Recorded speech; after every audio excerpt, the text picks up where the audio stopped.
De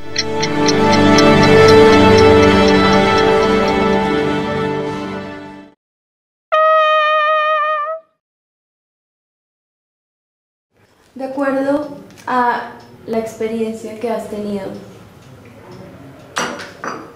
¿en algún momento te has preguntado si el derecho, específicamente el lenguaje jurídico, en ocasiones se queda corto al representar la magnitud de crímenes como crímenes de violencia sexual?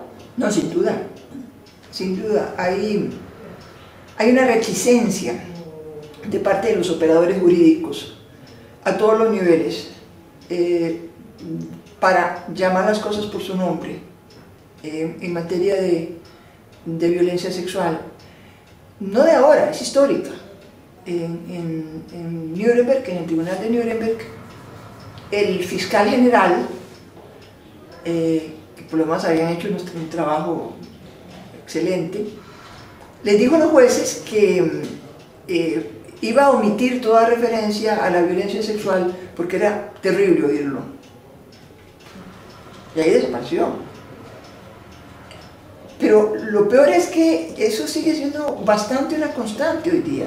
En mi experiencia, de parte de las fiscalías, los investigadores, los abogados que preparan los casos, los fiscales, no tienen la actitud,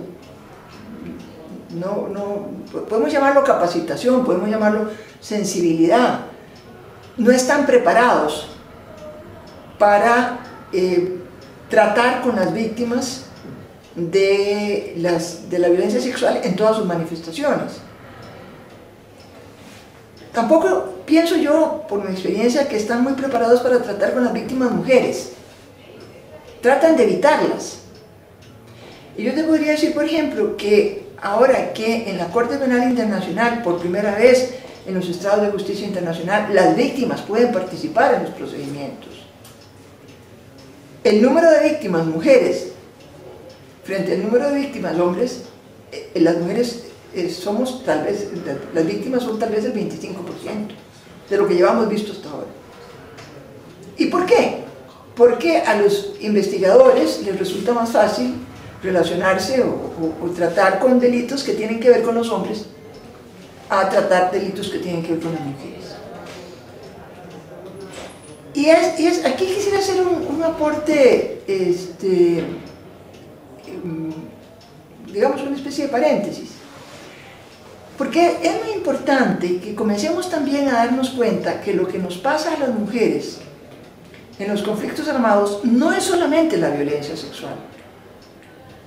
Nosotras somos víctimas de la violencia de todo el conflicto. Por ejemplo, perdemos a los maridos, perdemos a los padres, perdemos a los hijos, perdemos nuestras propiedades. Y entonces, a veces pienso que enfocarnos solo en la violencia sexual, de alguna manera también en el lenguaje jurídico, oscurece esas otras, digamos, esos otros crímenes de los cuales somos víctimas.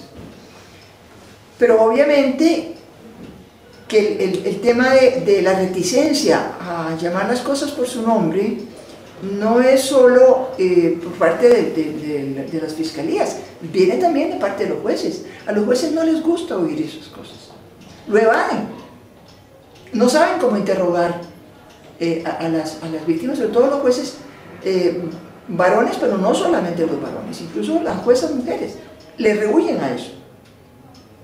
Hablan de que no quieren avergonzar a la víctima o que no quieren revictimizarla, todo eso. En el fondo lo que hay es una reticencia enorme a enfrentar el daño causado a las mujeres por esta clase de violencia. Y un ejemplo que se ha examinado mucho de esto es como en el Tribunal para la Antigua Yugoslavia nos tocó desarrollar, traer a la sentencia de un caso, que es uno de los primeros casos que se juzgaba, los delitos de abuso sexual cometidos contra mujeres, elaborarlos bajo la forma de tortura. No hubo otra forma. Eso es oscurecer el delito de violación propiamente. Y hay quienes, incluso hoy día, en legislaciones nacionales, cito, digamos, procesos que están llevando en Argentina, prefieren hablar de tortura que hablar de violencia sexual. Es parte del mismo fenómeno de no querer enfrentar estos crímenes por su verdadero nombre. Teniendo en cuenta que la perspectiva de género debe estar tanto en el inicio como durante, como al finalizar cualquier proceso, quisiera hablar como de unos puntos básicos que deben tener en cuenta pues los estados propiamente, pero también pues, los sistemas regionales e internacionales a la hora de reparar crímenes de violencia sexual con perspectiva de género. Sí, eso es un trabajo todavía por hacer. Y hasta ahora lo que tenemos un poco como antecedente es lo que la Corte Interamericana de Derechos Humanos ha comenzado a hacer, por ejemplo en los crímenes contra 3 muchachas en Juárez, lo que se conoce como la sentencia de Campo Algodonero, y allí estamos hablando de responsabilidad del Estado. Bueno, el Estado tiene que ofrecer a las víctimas, están muertas, pero tiene que ofrecer a las familias la posibilidad de tener acceso a la justicia, de recibir compensación económica por lo que ellas aportaban.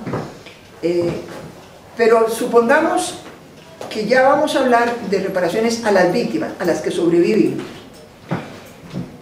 La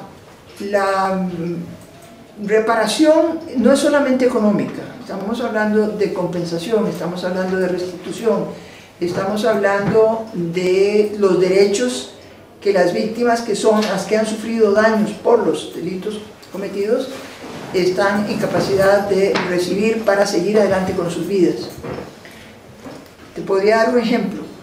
Las víctimas de estos delitos, muchas resultan infectadas con enfermedades venéreas o con SIDA. Bueno, hay que ofrecer todos los tratamientos y todas las medicaciones necesarias para ofrecerles a ellas la posibilidad de reparar esto. Muchas resultan seriamente dañadas en todos sus órganos genitales. Hay que ofrecer las cirugías que permitan por lo menos reconstruir parcialmente los daños causados. Estamos hablando también de las que han resultado embarazadas y tienen sus niños, de las posibilidades para que dotarlas de un medio de seguirse ganando la vida, de ser sujetas activas, no solamente pasivas en la recepción de subsidios, sino de darles instrumentos para que puedan establecer de nuevo sus medios de vida y poder mantener sus hijos.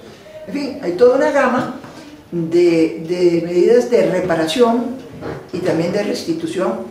Los estados además tendrían que comprometerse a las garantías de no repetición y de crear el entorno social, cultural, que vaya eliminando estereotipos y que vaya permitiendo que las mujeres seamos verdaderamente iguales.